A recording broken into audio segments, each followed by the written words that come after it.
Welcome everyone and thanks for watching this tutorial on e3d.com. My name is Fuchs and I'm going to show you how to use decals that are integrated into the mesh in CryEngine. I'll explain in detail how to create your decal texture, set up your mesh, create the decal shader and the various ways of modifying the look of your decals in CryEngine. Let's get started. First, please extract the file that I've added to this tutorial into your CryEngine directory. We need to find two good photos that we can use to create our decal texture with. cgtextures.com is a great resource for that because they have a section with masked decal textures already. Enter it and look for two suitable textures. We are looking for a photo of a stain that is coming from the top and a stain that is building up from the ground. The two textures that I've selected here look pretty decent, so go ahead and download them in a high resolution and save them to your hard drive. Open Photoshop and create a new image with a resolution of 1024 by 512. I've already opened the two photos that I've just downloaded, the bottom stain here and the top stain here. Select everything in this photo and copy it. Paste it into the new image file and fit it to its dimensions. Use the free transform mode by selecting it from the menu or pressing Ctrl T on the keyboard. I'm not going to scale it down completely since I do want to get rid of that white line on the top in the texture. I leave the photo a little bit bigger than my workspace dimensions and move it up after I scale it down.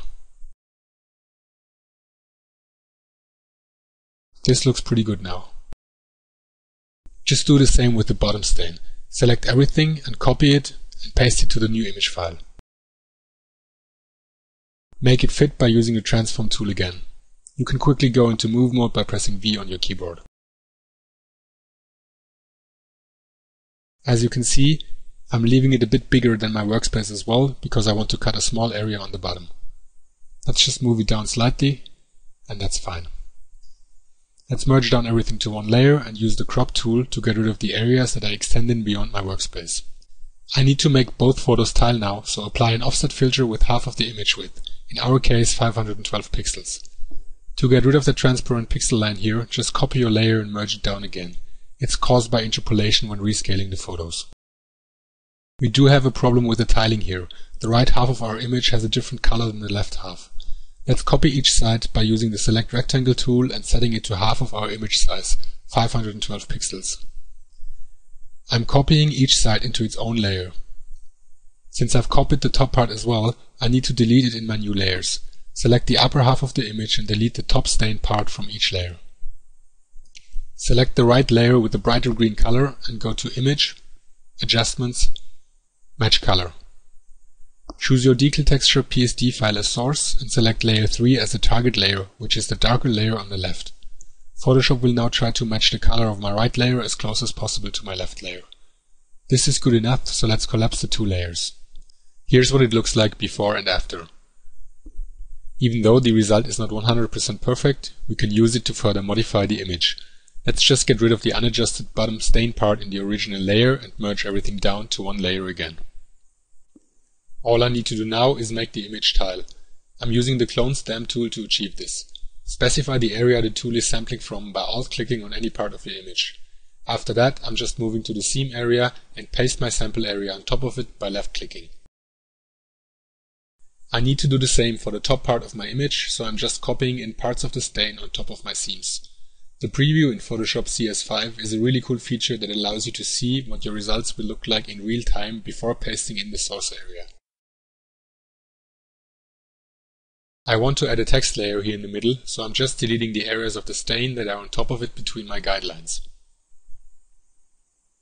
Next, I'm using the Erase tool with a suitable brush alpha to further refine the edges of my decals. I'm just using it to make the edges a little bit more interesting here and there. I'm also cleaning up the areas where I've used the clone stamp tool before a bit more. Let's use the offset filter again to bring the image back to its original position. I have to clean this seam here in the middle that was caused by using the match color function. To do this, I'm just using the same tools that I've used before, sampling in areas of the decal to mask the transition.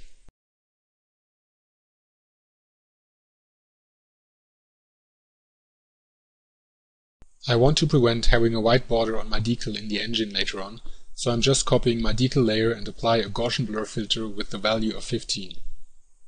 Copying the layer a couple of times and then merging it down again will create neighboring pixels around your decal that have the same color value than the original ones, which prevents a visible border in the engine later on. Make sure that you only apply this filter to copies of your original layer. Delete the areas where the new layer is penetrating the text layer. To create the text layer, I'm using the text tool with the impact font and a font size of 80. Just align it to the center of your selection.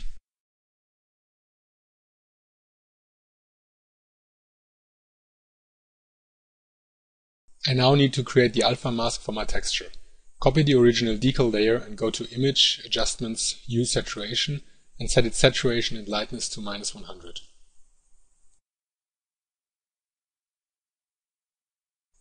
To copy everything that is displayed in your PSD file, go to Edit and then select Copy Merged. Create a new alpha channel by clicking on the Create New Channel button and paste in the image. Make sure to invert it by choosing Image, Adjustments, Invert, so that it displays correctly in CryEngine. White areas will become visible, black areas will become transparent.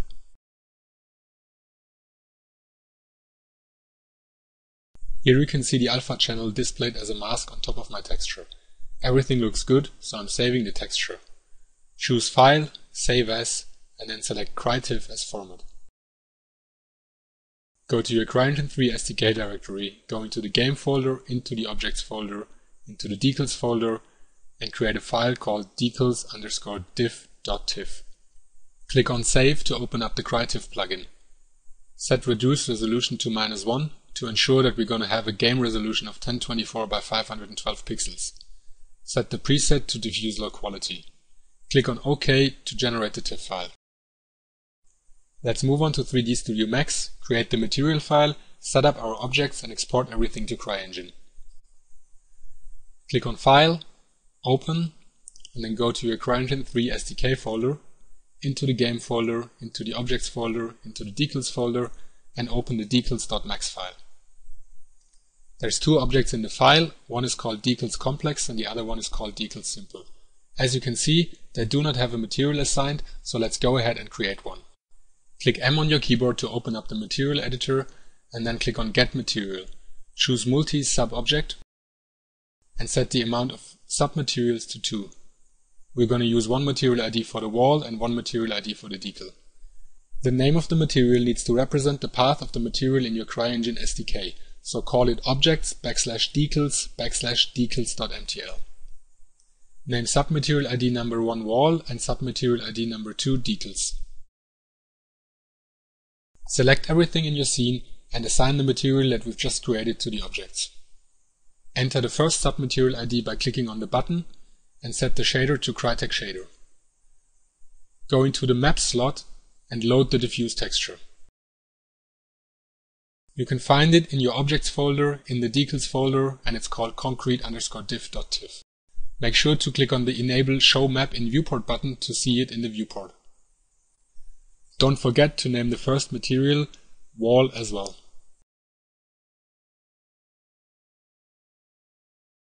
Enter your second submaterial ID and call it Decals. Set the shader to CryText shader again and then go to the Map slot. Enable Diffuse Color and choose the texture. It's called decals_diff.tiff. Enable Show Map in Viewport. Copy your material and paste it in the opacity slot by right-clicking. Make sure to set mono-channel output to alpha to enable transparency in your viewport.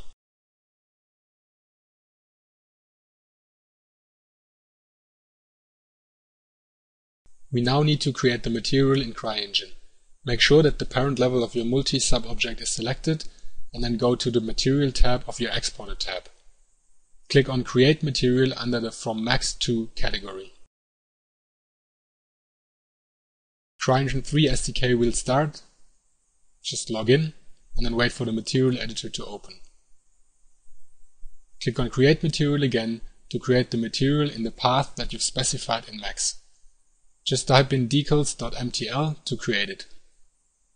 As you can see, both of our submaterial IDs are here and the material has been created. The submaterial IDs are named correctly in CryEngine according to the name of your material in Max. The textures have been loaded as well. Let's take a closer look at the Decals simple object. Hide everything else and select the Decals alpha part of the object. Right-click on it in the viewport and select Object Properties. Enable the checkbox for Vertex Channel Display and set it to Vertex Alpha. As you can see, the vertices of the object have different vertex alpha values assigned. A vertex with a vertex alpha value of 100 will become fully opaque, whereas a vertex with a vertex alpha value of 0 will become fully transparent in CryEngine. The decal on the bottom has a vertex alpha value of 0 on the left and 100 on the right, which means it would fade in from left to right. Select the decal's color part of the object, go to its object properties, enable vertex channel display and set it to vertex color. As you can see, the vertices have been tinted in different colors. By doing this, you can easily color your decals without having to create a new shader with a different diffuse setting. On top of your vertex color, you could also add vertex alpha values to fade in or fade out different parts of your decal. The decal's color object is only using vertex color in my example scene. If you take a closer look at the decal's complex object, you can see that it is using slightly more complex geometry with the decal stain in the middle and decals on top and on the bottom of the object. Select the dummy helpers of the decal simple and the decal's complex objects. Add them to the exporter list by clicking Add Selected. Make sure the Export File per Node checkbox is enabled and the Merge All Nodes checkbox is disabled. Click on Export Nodes to export both objects and create the CGFs. Open CryEngine and load the forest level. In your Objects tab, click on Brush and add the two objects that we just exported to the scene. Go to Objects, Decals and add both the Decal Simple and Decals Complex CGFs to the level by dragging them into the viewport. You can easily snap objects onto each other by Ctrl-Shift left-clicking on any object. Position both objects in the level and close the roll-up bar. To adjust the materials, open the material editor by pressing M on the keyboard. Make sure one of your objects is selected and click on the Get Item from Selected Object button. This automatically selects the material that the selected CGF is using, in our case the decals material that we've created earlier. We need to adjust the lighting settings first, so click on Diffuse Color and enter 120, 120, 120. For the specular color, let's choose something slightly bluish. The glossiness should be set to about 15. Load the normal map that is called concrete_ddn.tif into the bump map slot. In the detail slot of your shader, load a detail bump map. Go to Game, Textures, Detail, and then select detail_concrete_ddn.dds. Go to your shader generation params and enable detail bump mapping. Set detail tiling U and V to 3. To use the diffuse map of the concrete wall as a specular map, set diff gloss amount to 1. Set diff gloss brightness to 0.3 and increase the contrast of your specular texture by setting diff gloss contrast to 1.87. Now we need to set up the shader for the decal. First, set the opacity to 99 to enable alpha blending and to enable the transparency in your viewport. As you can see, the masked areas in your textures are now transparent. Set the diffuse color to 110 and enable decal and vertex colors in the shader generation params. This tells the shader to use the vertex alpha and vertex color values that you've set up in Max. Go back to your wall material ID and enable vertex colors as well.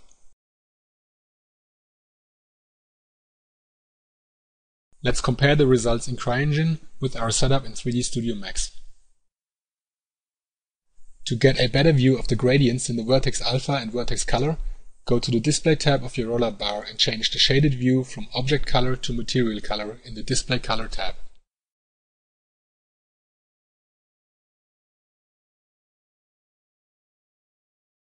As you can see, the upper decal is set to be fully opaque. Let's set its vertex alpha to 25 to decrease its opacity to 25%. Make sure the object is added to the exporter list and re-export. Switch back to CryEngine to check the mesh. The mesh was automatically updated and you can see that the upper decal is barely visible anymore. Go back to Max and set up a gradient from 50% opacity on the left to 100% opacity on the right. Re-export and observe how the object behaves in CryEngine.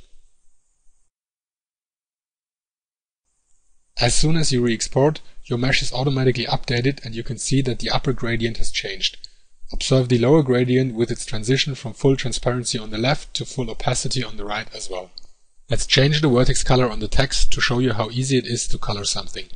Just select the vertices of your text decal and color it with any color you like. With this approach, you can easily create different colored decals like tags or graffiti without having to create an excessive amount of different color textures. Just re-export and go back to CryEngine. As you can see, the colors have immediately updated.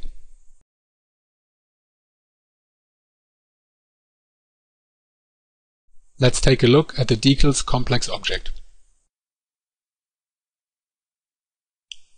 I've added different gradients to the decals to make areas that are more exposed less affected by the dirt. The center part of the wall has a lower opacity value in the decal than the corner pieces where dirt would naturally build up over time. As you can see, this is reflected in CryEngine perfectly. Let's take a look at the stain in the center. All I've done here is I've reused the tiling decal and added some cuts in the geometry to be able to fade out the decal on the corners. You can check the different vertex alpha values in the sample max file that comes with this tutorial.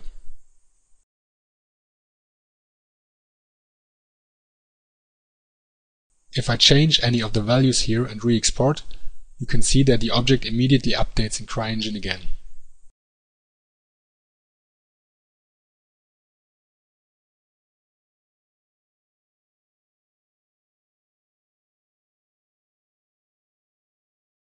So far, I've only shown you all the settings that you need to create your own decals and modify their transparency and color. Don't forget that you can play with the shader settings of the decal further. If you change the diffuse color, you can give the decals different looks, from more mossy stains to stains that look more like they have been generated by basic weathering.